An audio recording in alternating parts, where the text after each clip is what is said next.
स्वागत है आप सभी का दोस्तों। उम्मीद करता हूं कि आप सब अच्छे होंगे। उत्तर प्रदेश विधानसभा के लिए पहले चरण की वोटिंग का समय जैसे जैसे करीब आ रहा है वैसे वैसे नेताओं की जुबान भी अब फिसलनी शुरू हो गई है। एक दूसरे पे अब कटाक्ष करना उन्होंने शुरू कर दिया है। पश्चिमी यूपी में योगी आदित्यनाथ एक रैली को संबोधित कर रहे थे और उस रैली में योगी आदित्यनाथ ने पब्लिक को संबोधित करते हुए ये कहा था कि अगर इस बार बीजेपी फिर से सत्ता में आ गई, दोबारा अगर बीजेपी की सत्ता में वापसी होती है तो जितने भी इस इलाके में गुंडे, माफिया, क्रिमिनल टाइप्स के जो लोग हैं, जो लोगों को परेशान करते हैं, उन सभी को कंट्रोल किया जाएगा।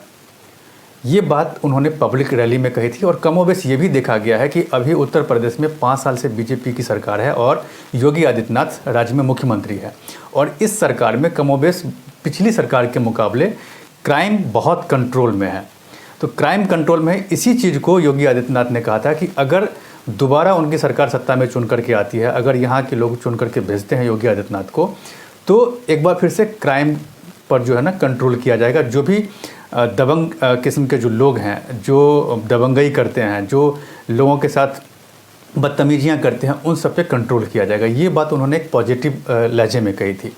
और देखिए, पब्लिक को क्या चाहिए, राज्य में किसी की भी अगर सरकार है, इससे पब्लिक को कोई मतलब नहीं होता है। पब्लिक ये चाहती है कि उन्हें राज्य की सरकार सुरक्षा दे। उनके लिए राज्य की सरकार जितनी भी योजनाएं बना रही है, उन सभी योजनाओं का फ़ायदा उन्हें मिले, चाहे राज्य में किसी की भी सरकार हो। पब्लिक को किसी चीज़ से कोई मतलब नहीं होता। इसके साथ साथ वो ये भी चाहते हैं कि उनको इस तरह की सुरक्षा मिले ताकि दबंग उन्हें परेशान न करे। ये चीज़ पब्लिक चाहती है और यही चीज़ योगी आदित्यनाथ सभा में भी कह रहे थे कि जितनी अपराध पिछली सरकार में हुए उस पर उन्होंने काबू पाने की कोशिश की। थोड़ी बहुत जो बच भी गई है उन सब पे काबू किया जाएगा, दोबारा उनकी सरकार सत्ता में आती है तो। ये बात उन्होंने पॉजिटिव वे में कही थी। आप खुद सुन लीजिए कि योगी आदित्यनाथ क्या कह रहे हैं। एक गर्मी जो अभी किराना में और मुजफ्फरनगर में कुछ जगह दिखाई दे रही है ना, ये सब शांत हो जाएगी इसके बाद। क्योंकि गर्मी कैसे शांत होगी, ये तो मैं मई और जून में भी इसको बहुत शिमला बना देता हूं।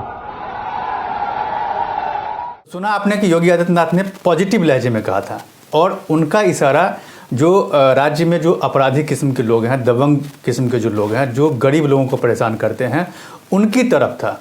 उन्होंने किसी खास पार्टी, किसी राजनेता की तरफ उन्होंने इशारा नहीं किया था। उन्होंने क्रिमिनल जो लोग हैं, जो दबंग हैं, उनके तरफ उन्होंने इशारा करके कहा था कि ये जितने भी लोग हैं इन सब पे कंट्रोल करना ज़रूरी है। इसके साथ साथ उन्होंने ये भी कहा था कि 5 साल तक जब उनकी सरकार सत्ता में रही है तो इन सब चीज़ों पे काफ़ी हद तक कंट्रोल किया गया है और आगे भी कंट्रोल करने की कोशिश करेंगे। अब सुन लीजिए कि वो दोबारा क्या कह रहे हैं। अपने 5 साल में कोई दंगा देखा? पहले तो हर तीसरे दिन दंगा होता था। क्या दंगा कराने वालों को वोट देंगे?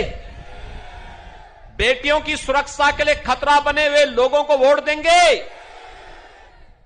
कोई स्वाभिमानी समाज अपनी बेटी और अपनी बहनों की सुरक्षा पर खतरा बने हुए तत्वों को कभी समर्थन नहीं कर सकता है। और जब संकट था तब ये 2 लड़कों की जोड़ी गायब थी। एक लखनऊ से जाटों को पिटवा रहा था, झूठे मुकदमों में उन्हें जेल के अंदर ठूंस रहा था। गौरव और सचिन जैसे 9 युवक मारे जा रहे थे तो व्यक्ति उन दंगाइयों को अपने मुख्यमंत्री आवास पे बुला करके सम्मानित करता था। आज शर्म नहीं आती इन लोगों को आपके पास आकर के फिर से गुहार करने की? देखिए, योगी आदित्यनाथ ने जो कुछ भी कहा वो पब्लिक के हित में कहा और उन्होंने ये पब्लिक को विश्वास दिलाने की कोशिश की कि जिस तरह की हिंसा कैराना में, मुजफ्फरनगर में हुई थी पिछली सरकार के दौरान, उस तरह की हिंसा उनके सरकार में, यानी कि 5 साल जो अभी बीजेपी की सरकार रही उत्तर प्रदेश में, इसमें नहीं हुई है। और आगे भी इस चीज़ को कंटिन्यू रखा जाएगा कि क्राइम पे कंट्रोल रहे, किसी तरह की कोई आपराधिक गतिविधियां नहीं हो। इसको लेकर के उन्होंने पब्लिक रैली में अपनी बात कही थी। लेकिन देखिए, दूसरी जो राजनीतिक पार्टियां हैं, वेस्टर्न यूपी की आरएलडी, राष्ट्रीय लोकदल, उनके जो नेता हैं, उनके नेता इस बात को गलत तरीके में उन्होंने लिया। जयंत चौधरी ने, योगी आदित्यनाथ ने जो कहा था कि जितने भी लोग हैं जो क्रिमिनल हैं, जो दबंग हैं, जो साजिश करते हैं, इन सब लोगों पे कंट्रोल करने की योगी आदित्यनाथ ने बात कही थी। लेकिन योगी आदित्यनाथ के इस बात को लेकर के जयंत चौधरी ने इनको गलत शब्दों में लिया और उन्होंने कहा कि आप मुझे इतना वोट कीजिए कि हम बीजेपी नेताओं की चर्बी निकाल देंगे। तो इसका मतलब क्या हुआ कि योगी आदित्यनाथ ने जो कहा है कि पिछली सरकार ऐसी सरकार थी कि दबंगों को वो संरक्षण देती थी। तो जिस तरह से जयंत चौधरी बोल रहे हैं उसका मतलब तो यही हुआ कि जयंत चौधरी उस अपराध को बढ़ावा देने की बात कर रहे हैं, क्योंकि योगी आदित्यनाथ ने इस तरह की बात तो की नहीं कि हम नेताओं के खिलाफ ऐसे करेंगे, कुछ भी गलत तरीके की कार्रवाई करेंगे। उन्होंने तो दबंगों को लेकर के कहा था कि दबंग अगर जो भी हैं, जो अपराधी किस्म के लोग हैं, उन पर हम कार्रवाई करेंगे। लेकिन इसी चीज़ को जयंत चौधरी ने गलत तरीके से उन्होंने पेश किया और उन्होंने ये कहा कि आप मुझे इतना वोट दीजिए कि जितने भी बीजेपी नेता हैं उन सब की हम चर्बी निकाल देंगे।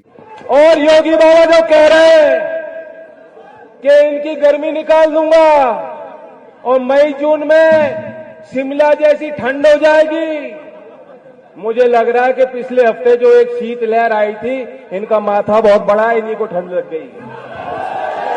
जयंत चौधरी ऐसा भर भर के वोट दो, ईवीएम की मशीन को ऐसा भर के दो, नलके के बटन, हैंडपंप के बटन को ऐसा दबाओ कि भारतीय जनता पार्टी की जो चर्बी चल रही है, सारे नेताओं की चर्बी उतार दो आप। से ये चीज़ पब्लिक के बीच में ज़रूर बैठ जाती है, उनके मन में ये ज़रूर बैठ जाती है कि अगर ये सरकार दोबारा सत्ता में आएगी तो फिर से उनके साथ ज्यादतियाँ होंगी, अपराध बढ़ेंगे और उनके साथ जो दबंग किस्म के लोग हैं वो मनमानी करेंगे। तो इन सब चीज़ों से जयंत चौधरी को बचना चाहिए। एक तो कई साल से, पिछले 10 साल से अगर कहा जाए तो कम नहीं होगा, वो सत्ता से बाहर है, चाहे उत्तर प्रदेश की सत्ता से हो या फिर केंद्र की सत्ता से बाहर हो। तो उनको इस मौके का फ़ायदा उठाना चाहिए, जब अभी किसान आंदोलन के कारण किसान भी बीजेपी से कहीं ना कहीं अलग हो चुकी है, वो दूरी बना ली है। तो ये मौका जयंत चौधरी के पास था कि वो जाट किसानों को अपनी तरफ लेकर के और उसके बाद उस तरह की राजनीति करे पॉजिटिव तरीके से, न कि दबंगों को सपोर्ट करने वाली बात का है। जिस तरह की उन्होंने बात रैली में कही थी, उससे तो सीधा सीधा दबंगों का मन बढ़ेगा और दबंगों का मन बढ़ेगा तो उसका परिणाम क्या होगा कि जो आम आदमी है उनको परेशानियाँ होगी। तो यहाँ पर जयंत चौधरी को इन सब चीज़ों को देख करके आगे बढ़ना होगा, नहीं तो ऐसा ना हो कि उनको इस विधानसभा में जो उनको 38 सीट पर जहाँ पर वो लड़ रहे हैं, ऐसा ना हो कि वो इस 38 सीट पर जीतने के लिए उनको कड़ी मशक्क़त करनी पड़े। तो इन सब चीज़ों पर उनको ध्यान देना होगा। मेरी नज़र इस पर बनी हुई है, आप मेरे साथ बने रहिए। और अब तक अगर आपने मेरे इस YouTube चैनल को सब्सक्राइब नहीं किया है तो प्लीज़ इसे लाइक, शेयर और सब्सक्राइब ज़रूर करें। धन्यवाद।